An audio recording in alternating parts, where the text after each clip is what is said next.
Welcome back to another Hobo Talks. On this one, we're going to revisit Aitx. Now, I guess it's important for me to say a lot of people have been speculating. They say, Hobo, you got quite a lot of views on that last video.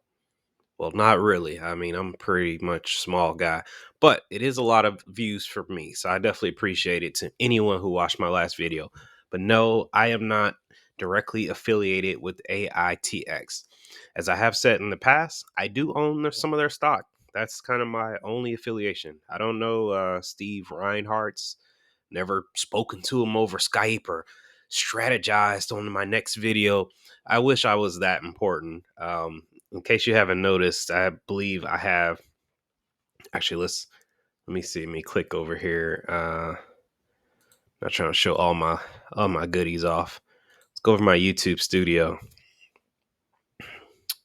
79 subscribers. So as you can see, I'm not really big enough for anyone to pay me any real attention or to um, give me any type of compensation for doing a thing on their videos, anything like that. I wish I was. I wish I could sit up here and say, "Oh yeah, this is a sponsored video," but it's not. This is just something I'm passionate about. I'm passionate about passive income, finding new streams of income, finding ways to um, help motivate people to maybe get out of their jobs, not having to work the same job for the rest of their life, not working 60 years or 65 years or even wait until that long to retire. Like at that point, I want to say your life's over, but a lot of the fun you could have had earlier, it's past you, it's behind you.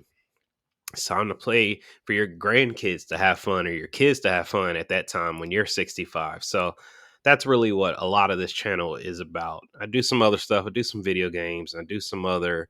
I got another task that I've been working on, which is kind of why I've been a little bit MIA on a lot of these videos, on doing a lot of these videos. I think I'm gonna have that on my second channel, but I might talk about that in a future video. So anyway, let's get back to it. Pretty much like clockwork, since I've been involved with having some stock of AITX, Steve's been doing, I want to say weekly. I think they're weekly calls. I mean, I can't honestly, even things like crypto projects, which I've been involved in, it's pretty rare to see weekly updates. Like, hey, here's the latest, here's what's going on, here's a little something new, something cool for you. So, a lot of people have been saying some bad stuff in my comments about Steve and uh, him taking out using company money to fly places, go on vacation, keeping a salary, things like that. But, one thing I would say is I feel like he's earning that money because he is doing these weekly videos. He is going out networking and trying to make connections and things like that. You can't do those things without money. And I understand the share price is still getting hit, but they are a relatively young company as it is. And granted, they've been around for a while, but as far as where they are, they're still kind of, I would guess, say in the infancy stages, a little bit beyond that because they have their own products and stuff. It's not just a drawing board. They have some chess pieces on the board. They're just trying to get them together, get their queen so they can kind of run off to the races. But let's watch a little bit of this. So, hello, everybody. I'm Steve Reinhardt, CEO of Artificial Intelligence Technology Solutions, a company that has a strong record of filing its SEC required quarterly and annual filings on time, which I think is a nice thing to distinguish ourselves with.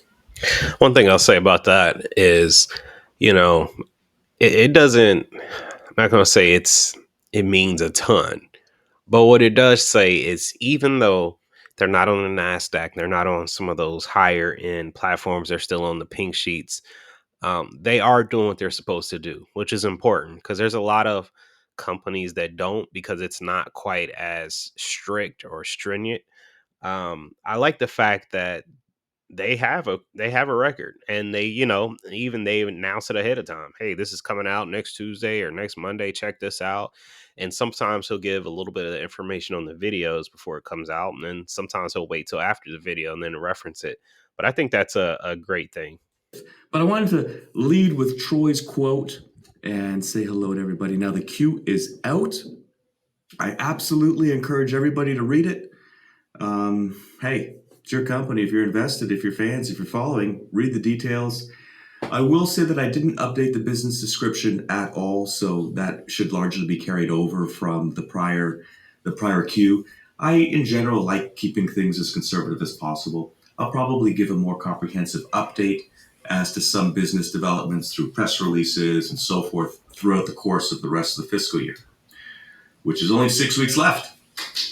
But the Q is out, it's on time, and I issued a press release immediately after it was out talking about three critical highlights that, for me, as somebody who's been committed to business, understanding and operations and leadership since I was 10 years old. I've wanted to do this and be in this role since I was 10. Um, I'm excited about the three elements that I get to talk about. The first is sales and profits. Now, on my notes sheet here, I didn't write the sales increases, so I'm not going to quote them. But sales are way up. Profits up. Gross profits, contribution, as we would call it, contribution to expenses and profitability, up. That's great. That's what we're supposed to do. And we're up in triple digits on sales. Huge. All right, let me pause it here. So, I mean, you heard what he just said. Up triple digits, up tremendous. Probably would have been nice if he brought the actual numbers, but I guess it is what it is.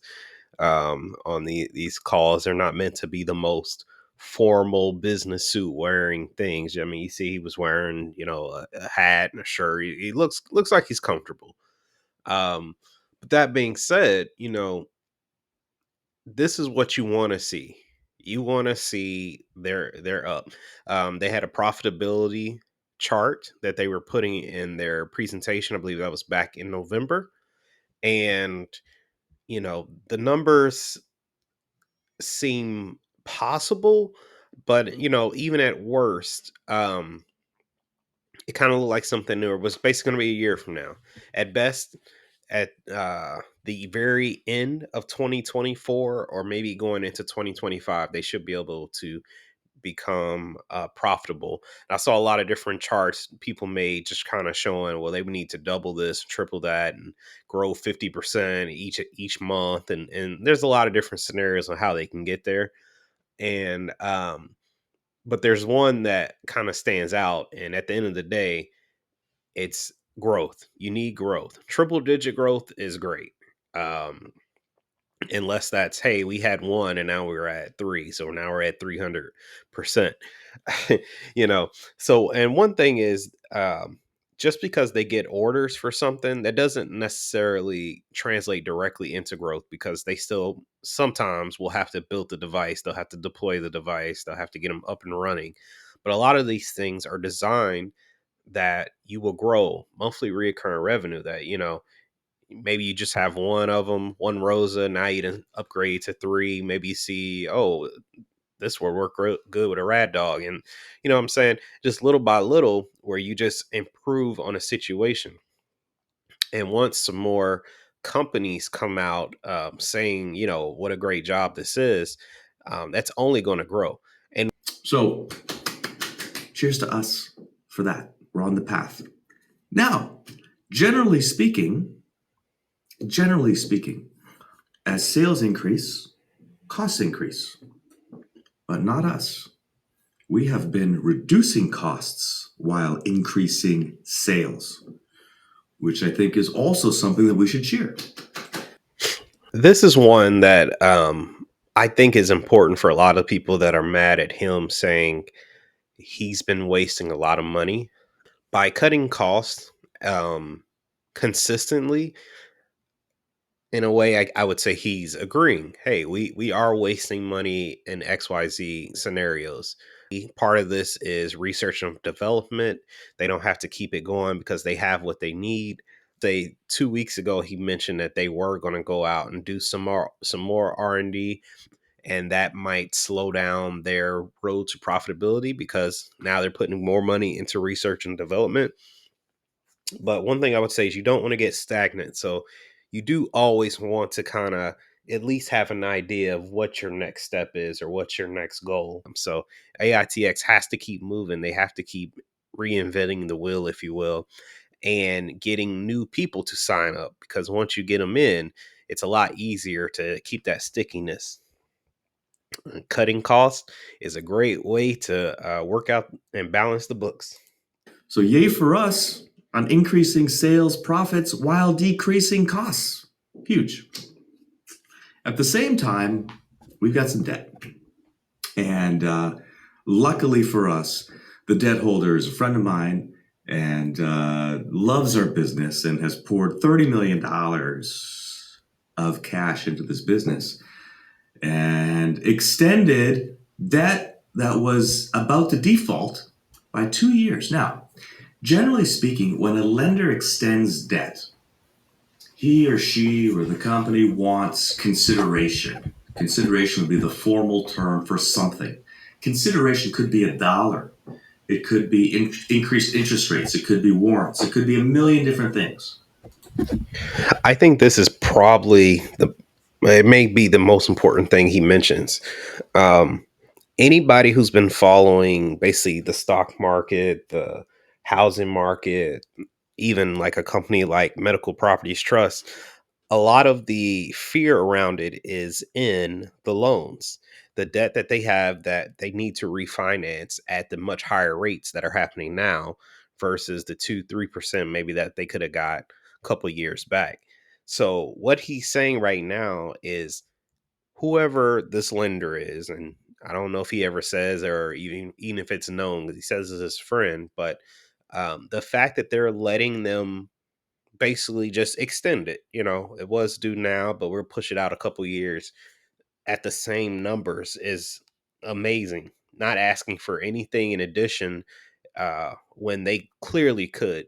That sounds like to me that whoever the investor is, um, they have stake in the company. They have something, maybe some stocks or something like that, where um, obviously raising the rates on them or doing something like that is only hurting himself. So I guess it's one of those things where it's good to have friends in high places. And technically speaking, I think we would agree that if we're going to give something, we need to get something from a lender's perspective. But not in this case. In this case, this lender is so supportive that he extended the debt without any consideration. How great is that? You want three strong things about a real growing business on the OTC Pinks? Well, sales up, costs down, debt extended. There's no servicing of the debt during the period anyway. So I don't know about you guys, but I do know that this is how good businesses are made, and it is exciting. The major TV network to have multiple rad dogs appear in a segment related to robots. I'll just say something real quick on this. They've had one or two opportunities that I know of where they've gotten on movies. And quite honestly, I've seen things like this on movies and TV shows. I can kind of picture one on Black Mirror, for example. And, I always just thought these things were CGI. I never had even considered that they were real at the time. And this is one of the things that he mentions is they're getting it in there. They're making sure you can see the name. It's going to get some attention. And these are things that's not costing them a lot of money, but it is giving them a lot more of exposure. So that's always good because people will say, well, what is a rat dog? Type it in, boom, here you are. Free marketing. The police drama draws millions of viewers per episode. And of course, the red brand will be prominently displayed on the dogs. As everybody knows, we do not pay for such exposure. But this gets us tight with the production company, and we anticipate other opportunities. Because with this particular production, I have been pushing for years to get on this production because I have like a dream of a particular scene that I want to happen. And now the door is cracked open a little bit with Rad Dog. We're going to run through it, and I'm going to get that scene that I want because it's important to our industry and important to our investors. We filed an S1, and I want to clear up what that really means. We have 10 billion shares authorized, and and because they're registered shares, we have to file this S1, the statement of registration. And really, because at the time I wasn't doing some great math, I wanted to file the S1 to use the 10 billion in shares, but instead I thought the stock price would be higher, so I registered fewer shares so that we would have overhead of shares available. But stock price does what it does. So we filed an S1 to use the rest of the shares as was originally intended if needed. So anyway, that's what it is. It's nothing, it shouldn't be perceived as anything new per se. So I wasn't sure what to say about this, and honestly, it's because I don't understand what he's referring to. This is a little bit above my head. This S1 part he was saying, it sounds may need to do some research just to understand that a little bit better. But that being said, um, I think you can't. It's hard to listen to all of that and come away with this with a bad feeling. He's done a lot of good stuff as a company. They've done a lot of good things over. I mean, just really to the start of the year. So as he said, race to positive cash flow, positive operating numbers. It's in sight. You know, it's not something that can't be figured out. It sounds like they have a plan. Plan is going according to plan, and it's kind of up to you if you want to be in the stock or not. Hey, if you're still here, I appreciate a like, comment, subscribe. Tell me how you feel about AITX. Apologies about the voice. I'm getting over COVID and it's causing havoc on my nose, which of course makes you sound kind of nasally. Anyway, in case you didn't know, I's a hobo. Thanks for watching.